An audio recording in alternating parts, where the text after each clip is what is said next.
belajar pace bersama kami di sini. 3, 2, 1. Sudah ada yang join atau para viewers yang lagi ngikutin kita, mungkin suara saya terdengar jelas, dengan jelas Bapak Ibu.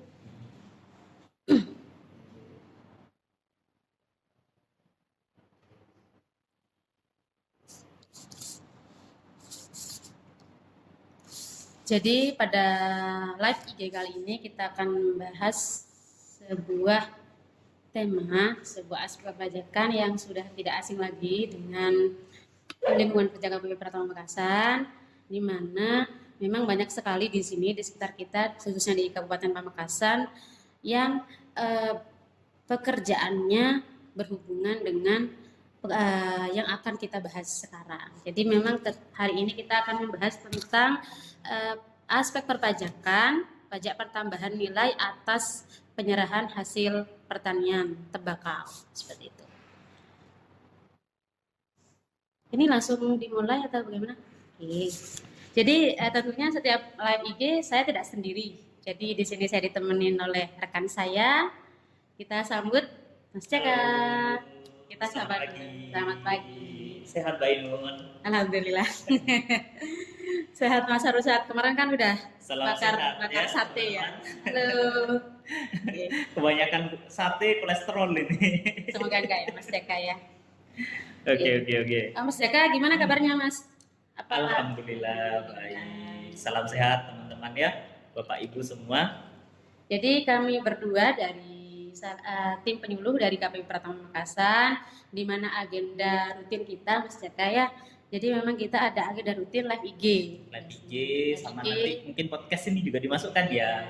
Ada podcast juga, untuk podcast tentunya di YouTube atau di saluran siniar yang kita sediakan, dan juga live IG pada pagi hari ini kita yang sudah saya bahas barusan, kita akan membahas tentang aspek perpajakan penyerahan barang hasil pertanian, yang dalam hal ini kita lebih spesifik pada tembakau. Ya. Kalau Mas Jaka sebelum masuk ke materi, selama Mas Jaka berangkat ke kantor atau misalkan visit ke WP, bagaimana Mas keadaan tembakau atau apa sih dunia tembakau di Pamekasan untuk sekarang? Ya, memang harus diakui ya Mbak Inun, Bapak Ibu semua, tembakau itu menjadi sektor unggulan di kita. Ya, Madura itu bergerak ekonominya ya karena tembakau. Itu memang sudah dari dulu ya, mungkin dalam 1 abad 2 abad ini mungkin sudah menjadi, selain mungkin garam ya, cuma mungkin sekarang garam sejak dari NTT juga udah banyak kan produksi garam, kemudian juga impor garam kan juga banyak juga. Nah itu mungkin sudah nggak menjadi sektor unggulan lagi di Pamekasan. Sekarang yang sektor unggulannya di Madura, khususnya di Pamekasan dan di Sumeneb itu tembakau. Tembakau ya tahu sendiri, harga tahun kemarin wah itu bagus tuh. Saya kira udah banyak yang daftar haji ini Bapak Ibu yang nanam tembakau ini kemarin. Amin. Kan dengan maraknya pertanian tembakau kan tentunya menambah perekonomian masyarakat. Ya, jadi banyak bergerak, jadi gudang-gudang, jadi banyak butuh karyawan juga, banyak tenaga kerja yang diserap juga, akhirnya ekonomi berputar di situ. Nah, seperti yang Mas Jaka sampaikan barusan, ternyata memang tembakau adalah salah satu sektor unggulan di KPP Pratama Pamekasan. Mungkin bisa dibilang paling unggulan ya. Paling unggulan. Ya. Jadi bukan salah satu lagi, sudah paling terbesar itu ya, karena tembakau. Ya, karena tembakau ini paling unggulan, makanya kita angkat tema pada pagi hari ini. Kita akan membahas khusus tembakau, di mana Mas memang ada 2 peraturan ya yang akan kita bahas. Mungkin Mas Jaka mau langsung masuk ke peraturannya, apa aja yang mau kita bahas hari ini? Ya, sebenarnya peraturannya itu bukan yang baru lagi ya, tapi memang mungkin Bapak Ibu sekalian ini banyak yang masih bertanya ke saya gitu. kurang masih familiar. kurang familiar. Hanya Ini, sekedar mendengar tapi kurang jadi, familiar. jadi memang ya kita perlu mendalami aja sebenarnya. Ini sudah aturannya udah dari tahun 2022 sih Mbak. Jadi 2022. ya tahun 2022 tentang PPN atas hasil pertanian, salah satunya tembakau ya. Di sini kita lebih spesifik tembakau. Sebenarnya bukan hanya tembakau sih, ada kopi. Intinya barang hasil pertanian. Jadi kita lebih spesifik tembakau. Sama tembakau itu kan sudah diolah bisa menjadi rokok. Nah, olahan hasil tembakau. olahan hasil tembakaunya. Nah, jadi itu nanti kita mengarah ke dua itu. Oke, berarti kita akan membahas dua aspek. Yang pertama, aspek perpajakan dari penyerahan hasil pertanian tembakau itu sendiri. Kemudian yang kedua, kita akan membahas tentang aspek perpajakan pengolahan hasil tembakaunya. Pengolahannya. Oke Mas, untuk yang pertama dulu. Jadi kan pengolahan hasil tembakau kan dimulai dengan ya penyerahan hasil pertaniannya. Jadi kan sudah nanam nih petani-petani, nah itu kan dijual biasanya ke gudang dulu. Begitu. Terus baru nanti dari gudang itu dijual ke pabrik rokok. Nah, untuk dijadikan bahan baku untuk dibuat rokok biasanya seperti itu. Ini kalau untuk hasil pertanian Mas mungkin bisa di-spill nih ke teman-teman biar teman-teman nanti bisa membaca lebih detail. Kira-kira dari peraturan berapa Mas? Jadi ini ada PMK yang paling terbaru itu PMK 64 tahun 2022. Pajak pertambahan nilai atas penyerahan barang hasil pertanian tertentu. Salah satunya tembakau di sini. Jadi memang semangatnya itu, rohnya itu Mbak untuk menyederhanakan. Menyederhanakan.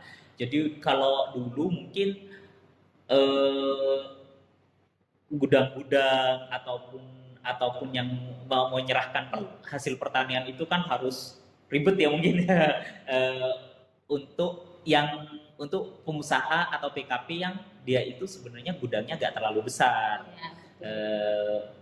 kuantitasnya juga sebenarnya nggak terlalu besar. Kalau menggunakan mekanisme PKPM harus PM-nya dan sebagainya itu mungkin butuh resource yang banyak, harus mungkin hire akuntan, harus ini. Nah, di sini diberikan kemudahan. Jadi sebelumnya itu menggunakan nilai lain sebagai DBP diubah menjadi besaran tertentu. Jadi nanti itu kalau saya menyebutnya ya, mungkin saya sendiri ya menyebutnya PPN final. Gitu ya. Sederhananya seperti itu. Jadi cuma PPH ya. PPH. Tapi ini saya sendiri ya, saya pribadi saya konsepnya seperti PPN final. Jadi nanti ada besaran tertentu dengan tarif yang tidak besar. Nanti kita spill ya tarifnya. Nah, cuma memang konsekuensinya pajak masukannya tidak dapat dikreditkan, sehingga ya udah tinggal tarif kalikan berapa penyerahannya, segitu pajak yang harus dibayar. Tidak perlu ribet-ribet mengumpulkan faktur, tidak perlu ribet-ribet mengkreditkan pajak masukan dan sebagainya. Tinggal berapa tarifnya kalikan berapa penyerahannya, dan ya udah itu yang harus dibayar. Sesimpel itu gitu. Jadi nggak perlu lagi akuntan, nggak perlu menggunakan konsultan pajak. Ini memang dikhususkan untuk mempermudah bagi PKP yang memang secara penyerahannya sebenarnya tidak terlalu besar sekali. Jadi untuk asas kemudahan ya. Kemudahan, simple. Makanya tadi dibilang PPN final karena penerapannya satu tarif dan tidak pajak masukannya tidak dapat dikreditkan ya. Tapi PPN final itu saya sendiri yang menyebutkannya. Jadi memang karena simpelnya itu, ini sama kayak PPH final ini, mungkin PPN final ini gitu. Walaupun di kita sendiri sebenarnya bukan menggunakan seperti itu, tapi menggunakan besaran tertentu. Oke. Jadi karena besaran tertentu ini tarifnya itu nggak perlu dikreditkan dengan pajak masukannya lagi, sehingga nanti untuk wajib pajak penerapannya lebih lebih sederhana dan tarifnya, Mbak, menggiurkan. Berapa tuh Mas? Mau diskon sekarang atau 1,1%. Wah, PPN tapi PPN, iya 1,1% itu untuk tahun 2022. dengan Nanti catatan 2022 sampai 2025 ya, nanti 2025 1 Januari itu jadi 1,2%. Jadi bayangkan Mbak, yang tarifnya awalnya itu 10%, sekarang 11% ya. Jadi hanya dibayar 10%-nya saja, diskon 90%. hampir 90%. Iya, jadi diskonnya 90% dari 11% jadi hanya 1,1%. Wah, itu Matahari aja kalah itu. Oh, nggak boleh nyebut merek ya. Nggak boleh Mas. Nggak boleh, nggak Supaya boleh. iklan gitu Mas. Iya, ini store-store aja kalah ini, diskonnya 90% dari yang 11% menjadi hanya 1,1%. Dan itu sangat dimudahkan karena tarif kalikan langsung berapa penyerahannya. Nah, otomatis karena sudah didiskon 90% nih ya, dari 11% menjadi 1,1%, pajak masukannya tidak dapat dikreditkan. Namun itu hanya atas penyerahan barang hasil pertaniannya aja. Iya. Nah, kalau misalnya nih Mbak Ainun mungkin pengusaha rokok nih. pengusaha tembakau terus beli komputer untuk ini, itu bisa pajak masukannya bisa dikreditkan. Tapi untuk barang hasil pertaniannya, dalam hal ini tembakau, itu tidak dapat dikreditkan karena sudah diskon 90% tadi. Berarti nanti pada saat administrasinya berarti bisa ya Mas ya? Benar. Misalnya beli mobil untuk operasional kantor, nah itu bisa pajak masukannya dikreditkan. Berarti pakai mekanisme PPN biasa. PPN biasa, ya. Tapi kalau misalnya dijual lagi nanti mekanisme 16D ya. Barang yang seharusnya ya itu yang untuk tujuan semula tidak untuk diperjualbelikan. Ya. Nah, tadi udah disebutkan kalau tarif PPN-nya hanya sebesar 1,1%, bukan 11%, 1,1%. Dengan catatan pajak masukannya tidak dapat dikreditkan karena sudah disederhanakan menjadi 1,1%. Nah, untuk tarif ini Mas, apakah semua pengusaha yang menyerahkan hasil pertanian tembakau itu boleh menggunakan tarif tersebut atau ada syaratnya biar bisa? Jadi harus ada pemberitahuan. Oh, harus ada pemberitahuan. Jadi nanti ada formatnya ya. Pemberitahuan bisa datang ke kantor untuk lebih jelasnya dan meminta mungkin formulirnya, atau bisa menghubungi AR ataupun bisa menghubungi kami penyuluh nanti. Jadi konsepnya itu harus pemberitahuan. Tanpa melakukan pemberitahuan, mekanismenya PPN-nya seperti biasa tanpa diskon, Mbak. Oh, berarti balik lagi ya 11% ya. 11%. Administrasinya juga ya complicated ya, harus ada mekanisme PM dan PK. Nah, dengan memberitahukan itu otomatis berarti dia bisa menggunakan tarif diskon tadi. Cukup pemberitahuan Mas ya. Pemberitahuan, dan itu cuma selembar aja formatnya gitu. Kalau untuk pemberitahuannya nih Mas, kapan PKP-nya harus memberitahukan ke KPP biar yang bersangkutan bisa menggunakan tarif 1,1%. Kapannya itu yang penting belum dilaporkan aja atas SPT tersebut. Maksudnya jatuh temponya itu belum selesai begitu. Misalnya untuk masa Juni saya mau pakai, masa Juni 2024 saya mau pakai tarif besaran tertentu. Kapan penting sebelum dilaporkan. Sebelum penyampaian SPT-nya. Masa bulan Juni. Berarti dalam hal ini akhir Juli. Maksimal akhir Juli. Nanti yang penting pelaporan SPT-nya belum tenggat waktunya, belum ini ya, terlampaui. Betul. Jadi untuk suratnya Mas, apakah bebas untuk wajib pajak? Ada formatnya. Ada formatnya. Nanti bisa menghubungi AR-nya, bisa menghubungi kami tim penyuluh, atau bisa berkunjung ke kantor pajak. Ketemu Mas Jaka ya? Iya, mudah-mudahan gak bosan ketemu saya. Ya lah. Atau enggak nanti teman-teman misalkan mau mencoba akses sendiri dari rumah untuk formatnya juga mungkin nanti bisa dicek di PMK-nya tadi yang sudah disebutkan Mas Jaka, PMK nomor 64 PMK titik 03 tahun 2022. Nah, setelah penjualan hasil tembakau tembakaunya kan diolah salah satunya mungkin jadi rokok ya. Nah itu yang familiar di sini ya. nah itu juga ada lagi Mbak Inun, ada juga dipermudah juga di situ ya. Kalau tadi kita bahasnya dari sisi penyerahan hasil tembakau mentahnya, hasil panennya. Sekarang kita lanjut ke penyerahan ini ya Mas ya, olahan tembakaunya. Olahan tembakaunya di mana yang banyak berperan di sini adalah pengusaha rokok, perusahaan rokok. Seperti apa Mas? Berarti ada aturan yang lain Mas? Ya, jadi itu nanti penghitungan DPP-nya itu menggunakan nilai lain. Oh, kalau tadi besaran tertentu, sekarang nilai lain. Seperti apa Mas nilai lainnya Mas? Jadi nanti PPN-nya itu satu kali aja. Satu kali terutang pas waktu di produsen. Nah, misalnya Mbak Ainun nih punya pabrik rokok, jual rokok satu kali PPN-nya di Mbak Ainun aja. Nah, berarti retailnya di bawahnya Mbak Ainun udah ya? Iya, sudah gak perlu bayar PPN lagi di situ. Gitu.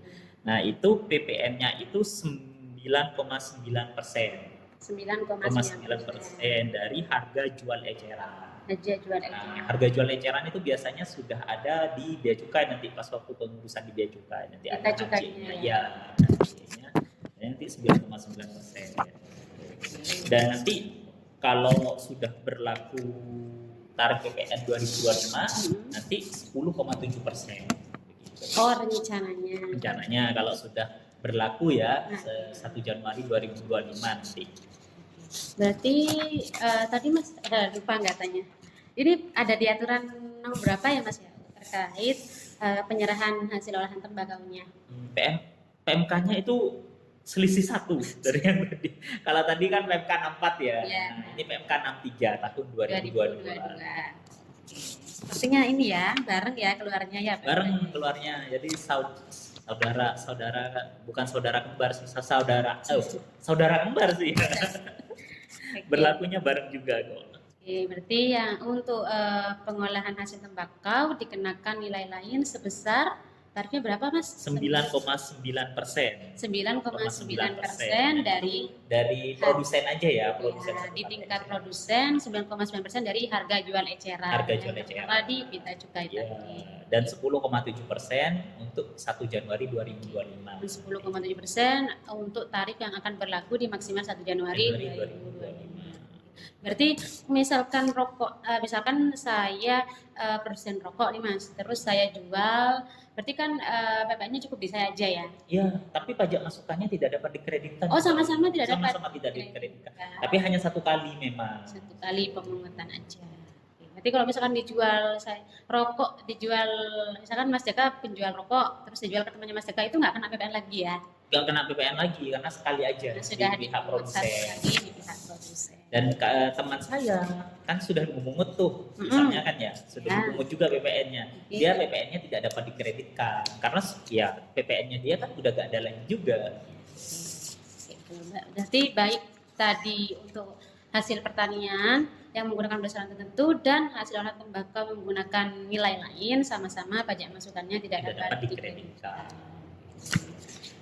Ini untuk PPN-nya sepertinya sudah kita bahas Mas. Kita mau bahas PPh-nya atau seperti apa? PPh di SPT tahunan mungkin? PPh SPT tahunan? Ya, PPh badannya mungkin untuk misalkan yang punya pabrik rokoknya itu orang pribadi dan juga pabrik rokoknya punya perusahaan, apakah kewajibannya masih sama seperti kewajiban masih sama? Kita sudah pernah bahas kan waktu itu ya. Cuma waktu itu sama Kak Fahmi dan Kak siapa? Mas Wilson. Sama Kak Wilson waktu itu ya. Itu sudah dibahas untuk PPH-nya, aspek PPH-nya ini lebih kepada PMK 63 sama 64 tahun 2022-nya. Berarti nanti kalau misalnya untuk aspek PPH-nya bisa langsung dicek Bisa di dicek YouTube di YouTube channel kita yang lain ya. sebelumnya. YouTube sebelumnya, dan juga untuk aspek kebajikan lain juga ada di situ di Situ YouTube-nya. lengkap. Dan kalau misalnya lebih mau mendalami lagi, monggo silahkan datang ke kantor Wajah. Mungkin nanti bisa ketemu sama saya. Nah kalau memang udah bosen nanti sama Mbak Ainun, Ya, atau ada boleh. Kak Fahmi, Ada. sama Kak Zaki. Ya, mungkin ini kita coba cek di kolom komentar ya Mas ya. Ada pertanyaan. Ada pertanyaan.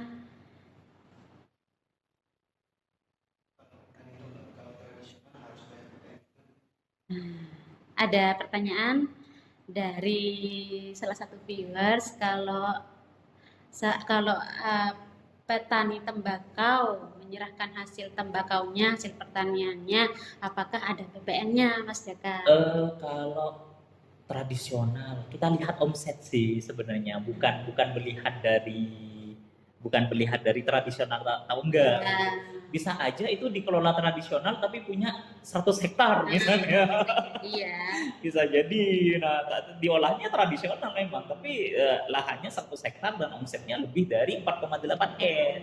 Nah, saat lebih dari 4,8 M, di situ dia diharuskan untuk menjadi pengusaha kena pajak.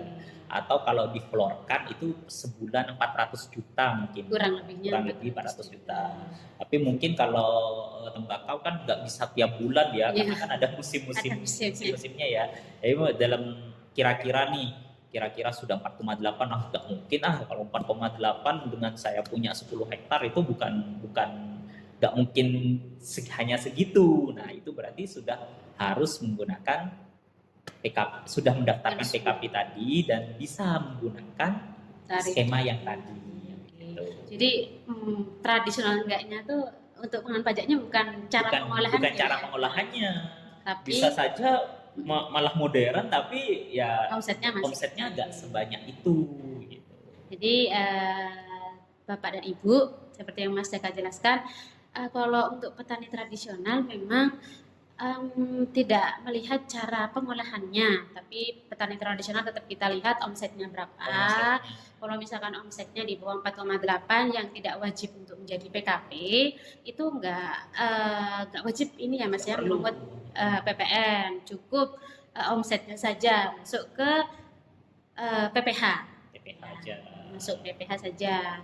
Baru kalau misalkan nanti petaninya sudah mempunyai omset kurang lebih dari 4,8, petani gede tuh berarti. Itu. Nah, baru nanti bisa menggunakan tarif yang sudah dijelaskan sebelumnya. Ada PPN di situ atas penyerahannya kepada gudang itu ya biasanya ya. Grader ya mungkin ya. Ya, bisa jadi. Nah, seperti itu. Mungkin ada pertanyaan yang lain? Ada pertanyaan yang lain? Sepertinya itu aja mungkin. Mungkin nanti ada yang masih malu-malu bertanya, atau wah ini kayaknya nggak mungkin hanya di kolom komentar nih, bisa nanti kita tunggu di kantor ya, nanti bisa menemui saya, bisa menemui Mbak Ainun, bisa menemui Kak Fahmi, bisa menemui Kak Zaki. Atau kawan pajak kalau misalkan malu Mas Teka malu untuk bertanya di kolom komentar, bisa bertanya di DM. Dan juga kita di KPP Pratama Makassar ada layanan konsultasi dan pelayanan dari mulai jam 8 sampai jam 4 sore setiap hari kerja buka. Jadi Bapak Ibu misalkan mau bertanya silakan ke kantor kami di KPP Pratama Makassar, dan nanti kita juga akan ada podcast ya. Podcast yang akan tayang di YouTube gitu. Untuk pertanyaan juga bisa ditanyakan melalui WA resmi yang ada di Linktree Instagram. Nah, mungkin Mas Jaka ada lagi yang mau disampaikan atau sudah cukup? Saya kira cukup, Mbak. Cukup ya. Oke. Kalau sudah nggak ada yang mau disampaikan lagi, kita tutup aja Mas ya. Oke, kita tutup. Assalamualaikum warahmatullahi wabarakatuh. Bye.